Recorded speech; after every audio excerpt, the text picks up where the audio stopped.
notre Dieu, notre Père, nous te remercions parce que tu nous aimes.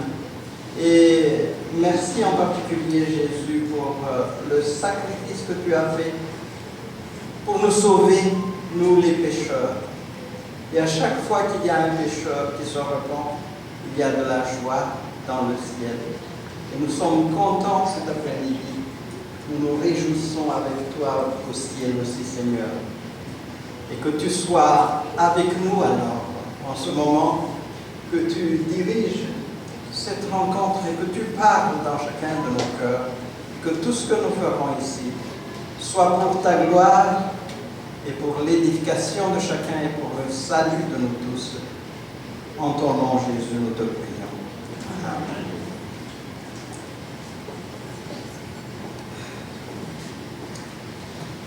J'ai intitulé notre méditation de cet après-midi « Croissez dans la grâce et dans la connaissance ». C'est le passage qu'on venait de lire tout à l'heure dans le deuxième épître de Pierre au chapitre 3.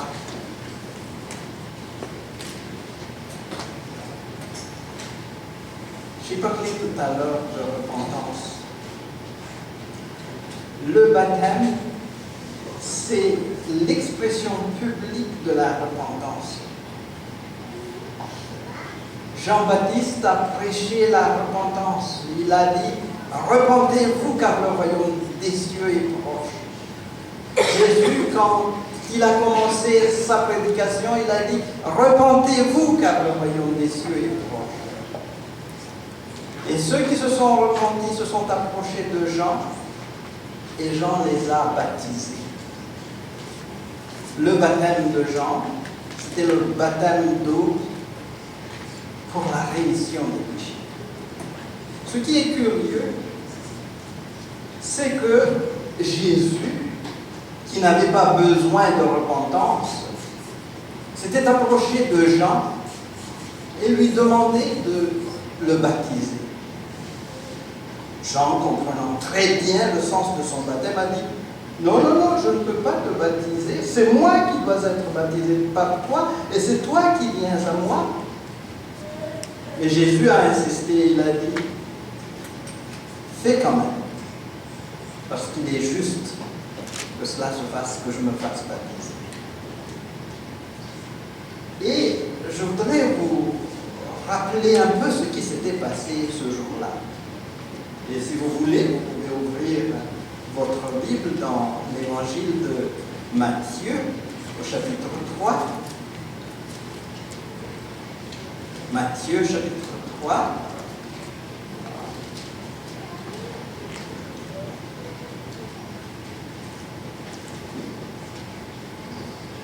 Et nous lisons au verset 16. Jean a accepté de baptiser Jésus. Et au verset 16, il est dit, dès que Jésus eut été baptisé, il sortit de l'eau, et voici les cieux s'ouvrirent. Et il vit l'Esprit de Dieu descendre comme une colombe et venir à lui. Qu'est-ce qui s'était passé? Le ciel s'était ouvert. L'Esprit de Dieu était descendu comme une colombe.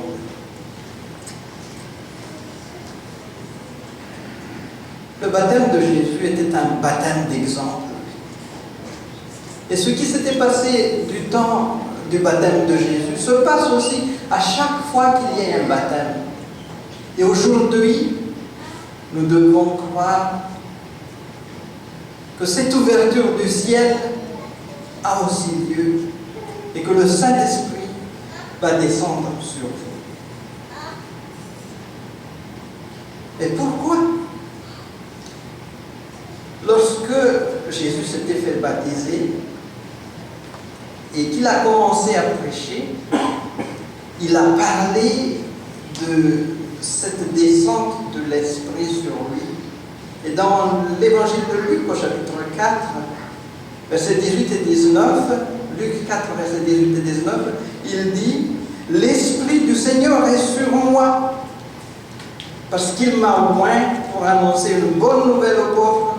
Il m'a envoyé pour guérir ceux qui ont le cœur brisé, pour proclamer aux captifs la délivrance et aux aveugles le recouvrement de la vue, pour renvoyer libres les opprimés, pour publier une année de grâce du Seigneur. Jésus a dit, l'Esprit du Seigneur est sur moi. Et cela fait référence à ce moment où l'Esprit était descendu sur lui. Qu'est-ce que cet Esprit a fait sur Jésus? Il a dit, il m'a oint. Cette descente de l'Esprit est une onction. Une onction pourquoi? Pour annoncer la bonne nouvelle, pour guérir, pour faire des miracles. En d'autres termes, le baptême de Jésus était l'onction pour commencer son travail en tant que Messie. Et si Jésus avait besoin de cette onction, à chaque fois qu'il y a aussi un baptême, ceux qui se font baptiser reçoivent cette onction. Et ils vont faire ce que Jésus a fait. Jésus lui-même a dit, en vérité, je vous le dis, celui qui croit en moi fera aussi les œuvres que je fais, et il en fera de plus grandes, parce que je vais au Père. Eugénie et André, aujourd'hui donc, vous allez recevoir cette onction du Saint-Esprit qui va vous qualifier pour devenir un peuple messianique qui fera aussi la mission que Jésus a accomplie sur cette terre. Vous n'allez pas mourir sur la croix, mais le Seigneur a dit, sois fidèle jusqu'à la mort et je te donnerai la croix. Notre engagement est pour la vie. Et je trouve que c'est une bénédiction que de recevoir le Saint-Esprit. Le baptême est aussi un nouveau départ. Un nouveau départ des enfants de Dieu. Après que le Saint-Esprit était descendu sur Jésus, il y avait une autre manifestation du ciel. Il y avait le ciel qui s'était ouvert. Il y avait aussi une voix qui descendait du ciel et qui disait, « Celui-ci est mon Fils bien-aimé, en qui j'ai mis mon affection. » À son baptême, Jésus a reçu une déclaration venant du ciel disant que c'est lui qui est le Fils de Dieu. Et aujourd'hui, quand vous vous faites baptiser aussi, frères et sœurs, la voix de Dieu se fait aussi entendre. Et elle va dire, celui-ci et celle-là sont mes fils, ma fille bien-aimée, en qui j'ai mis mon affection. C'est donc une déclaration publique aussi qui dit que vous êtes intégrés dans la famille de Dieu. Et en tant que fils et filles de Dieu, vous êtes devenus frères et sœurs de Jésus. Et en tant que frères et sœurs de Jésus, vous êtes co-héritiers avec Jésus. Vous êtes co-héritiers de la vie éternelle. Nous n'allons pas entendre par les oreilles de notre corps cette voix qui descend du ciel, mais nous allons l'entendre par les oreilles de notre foi. Nous sommes des enfants de Dieu. Et pas seulement nous deux, mais vous tous qui avez été baptisés en Jésus-Christ. Le baptême, j'ai dit, est un nouveau départ. Une personne baptisée, on l'appelle un nouveau-né spirituellement. Vous êtes né de nouveau en Jésus-Christ. Et en tant qu'enfant né, vous ne devez pas rester à l'état de bébé, mais vous devez grandir. Grandir dans la foi, grandir spirituellement.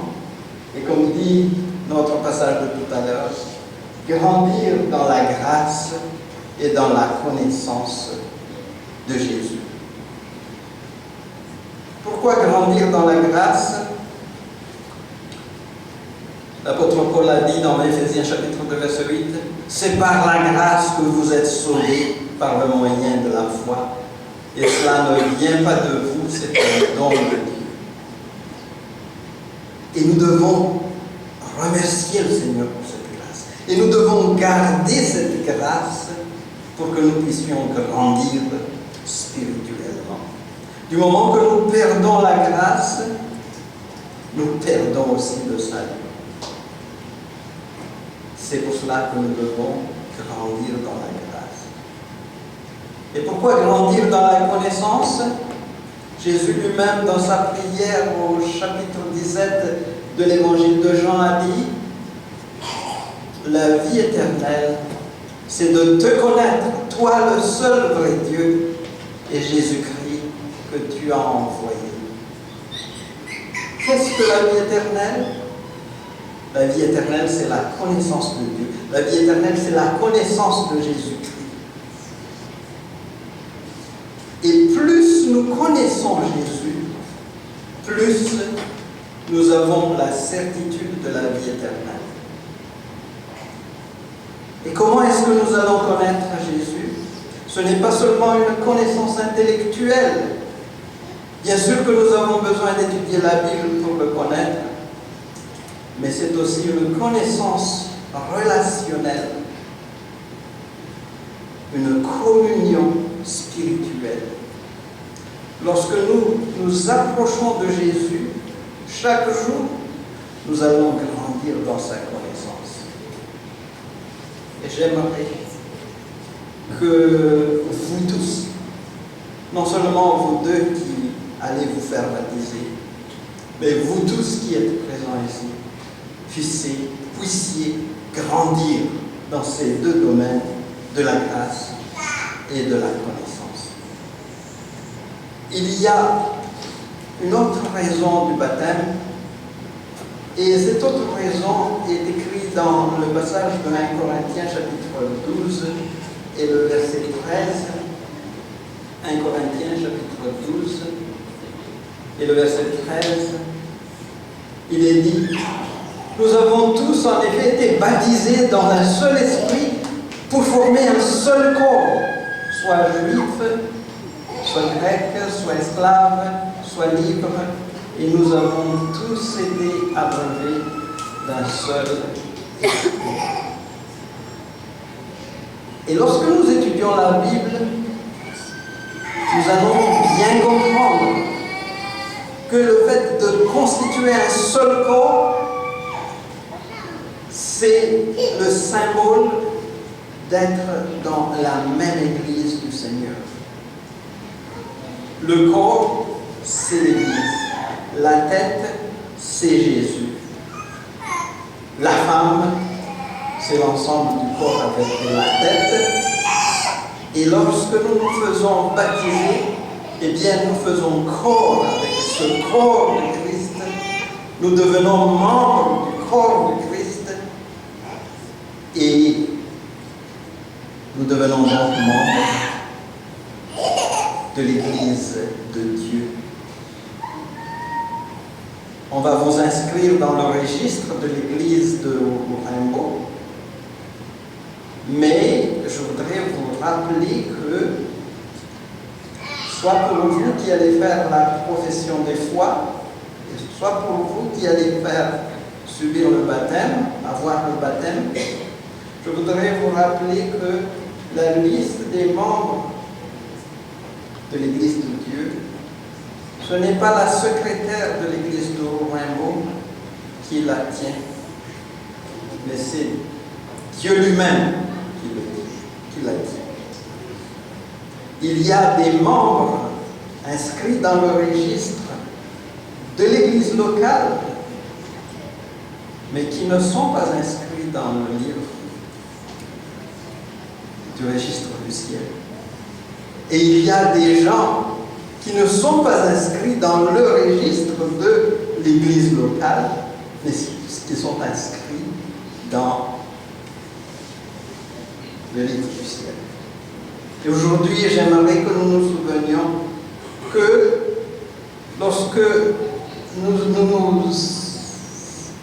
nous affilions à l'Église, soit par baptême, soit par profession de foi, eh bien, nous affilions à l'Église de Dieu. Et j'extends cette idée d'Église de Dieu qui va vers le ciel, où c'est le Seigneur qui tient le registre. Frères et sœurs, nous avons une cérémonie spéciale aujourd'hui.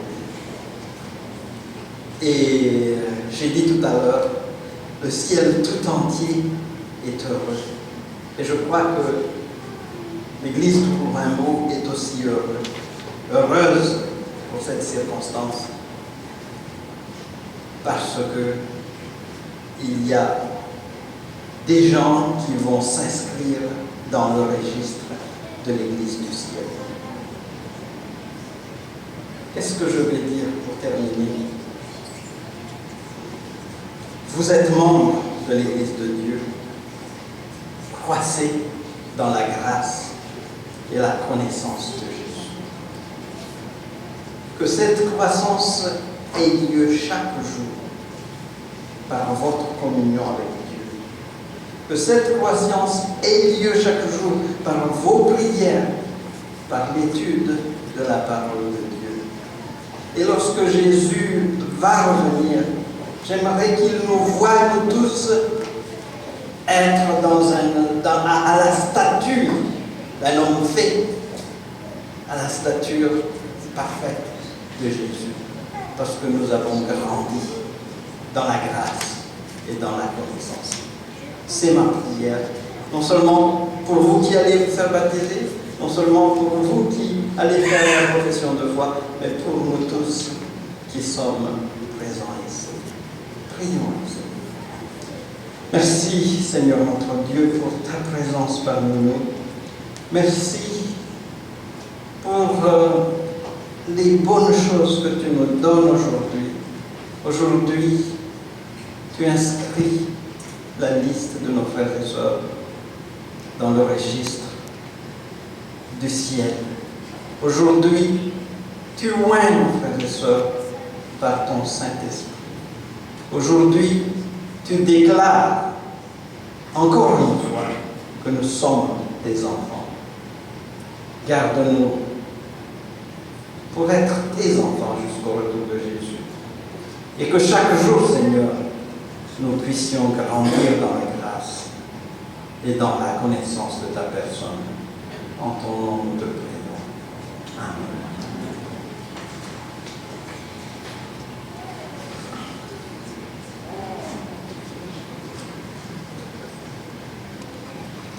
Maintenant, nous allons entendre un chant spécial qui va